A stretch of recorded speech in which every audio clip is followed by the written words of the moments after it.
Hi, it's Jodi Medell, Doctor of Physical Therapy and Transformational Coach, welcoming you to a continuation of the series of the 3 Pillars of Fitness with a focus on the shoulder girdle.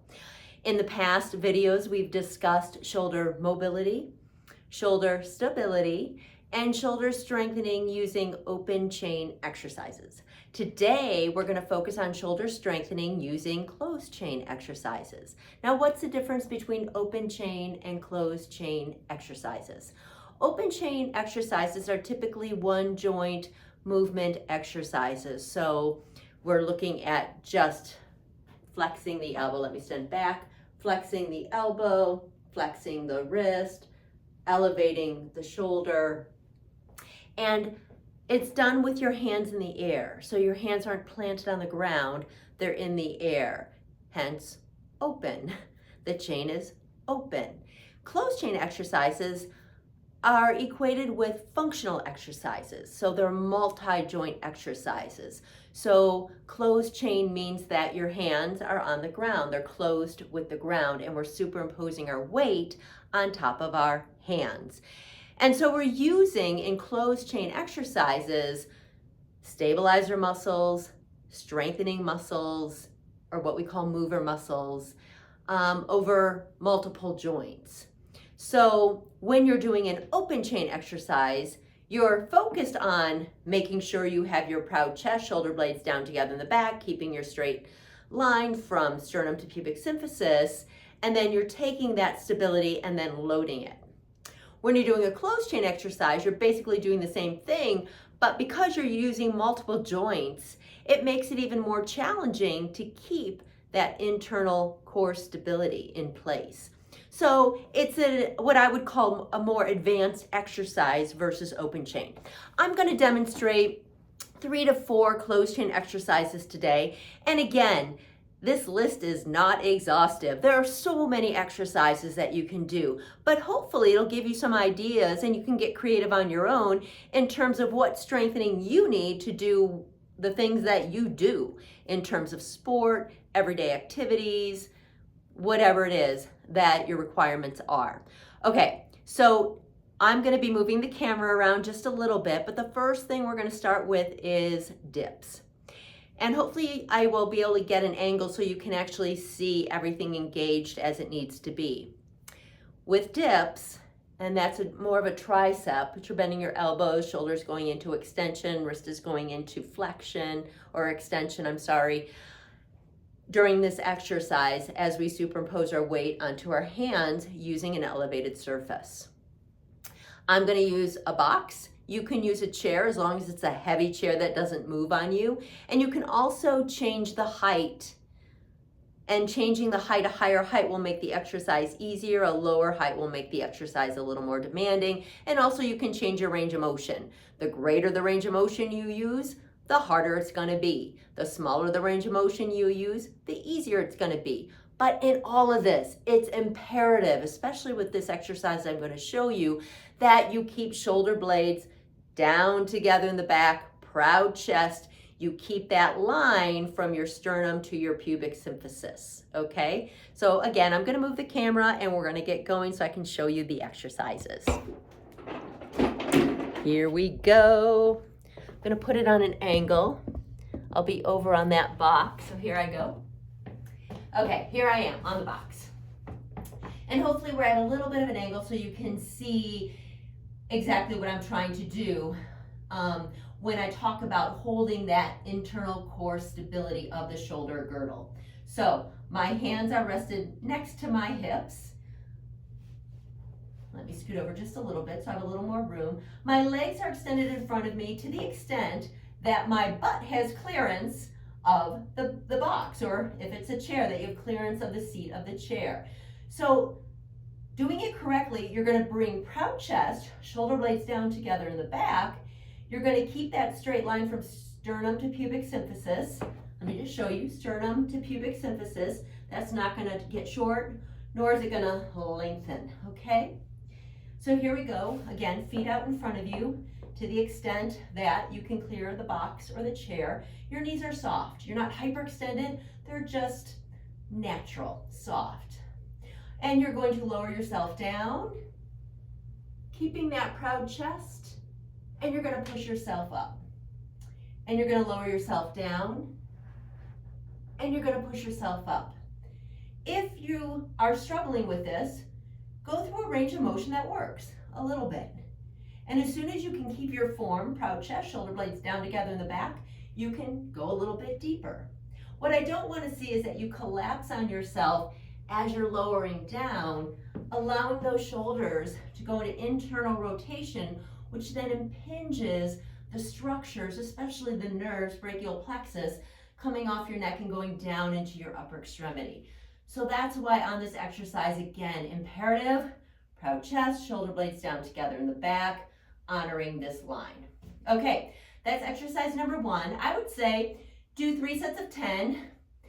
And if by 10 you're not fatigued, either increase your range of motion, lower the height of the bench that you're using or the structure that you're using to support yourself on, or you can put weights in your lap to load it even more. But by the end of the 7th, 8th, 9th rep of the 3rd set, you should be pretty fatigued.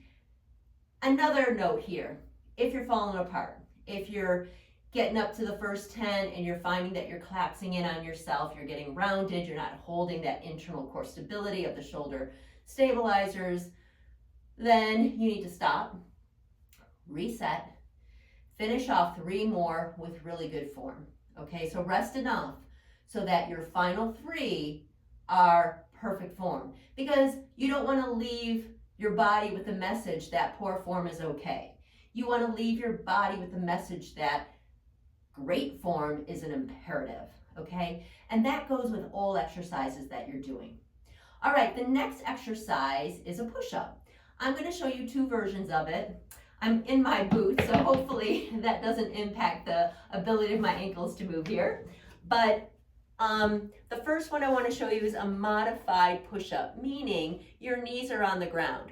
When we do a push-up, our hands are coming down from our shoulders. I'm going to show you 2 types within the 2 progressions, okay? So the first progression is called modified, and that means your knees are on the ground and you're forming a plank between your head to the back of your knees. Now there are 2 ways we can do this, and this will change the focus of the muscle groups that we're working on. If you keep with a narrow base of support, so your hands are pretty much directly under your shoulders, and as you drop yourself down, your elbows are sliding next to your body, touching chest to deck, and pushing up. That's going to focus more on your triceps. If you opt for a wider base of support, so your hands are equal with the shoulders but wider than the shoulders, and your elbows come out to a 45-degree angle, this is going to focus more on the chest muscles. Now, what I don't want to see happen is that as you come down and you come up, you start snaking.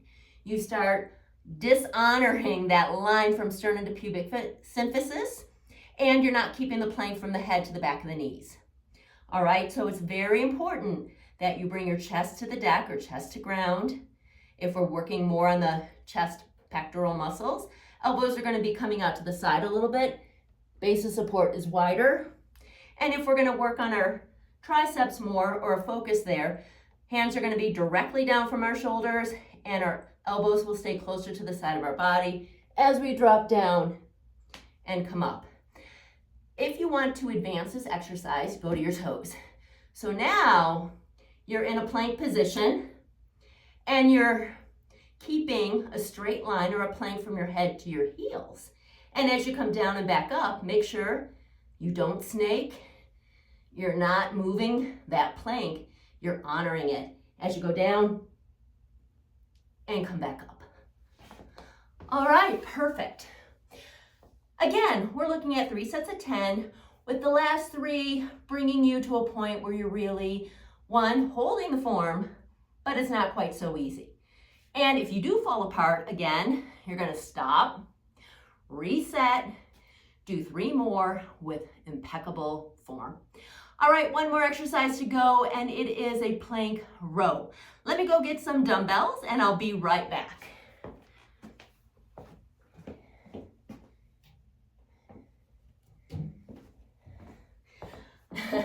I'm laughing as I'm winded from going down and up. All right, so this is a row. Let me just go to the side. A row looks like this.